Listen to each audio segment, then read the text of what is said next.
Ho'oponopono par rapport à la perte de poids, c'est toujours pareil. Il ne va pas vous faire perdre du poids, Ho'oponopono. Il va juste vous permettre de vous dégager de ce mental qui veut absolument perdre du poids, et qui vous met la pression, qui vous dit que vous n'y arriverez pas, que c'est pas possible. Ensuite, il faut bien comprendre que nous vivons depuis plus d'1 an dans une situation pas terrible. Lorsqu'on est enfermé chez soi et qu'on nous oblige à rester sans bouger pendant des mois, eh bien effectivement, ça a une incidence sur la prise de poids. C'est logique.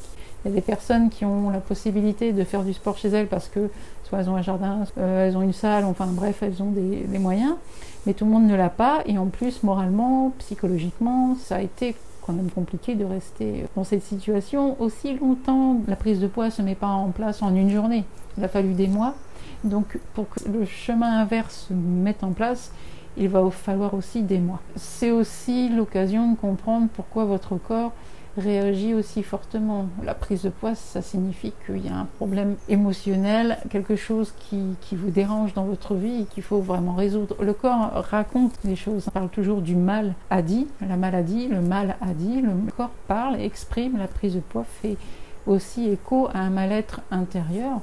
Donc en parallèle d'une démarche nutritionnelle, vous pouvez vous faire aider par une nutritionniste ou un nutritionniste spécialisé, et en même temps vous faire aider au niveau psychologique. Pourquoi ça se passe comme ça, de cette façon? Ça peut être d'ordre hormonal, etc. Mais aussi il peut y avoir des raisons tout autres, plus psychologiques. Il ne faut pas hésiter à déterminer.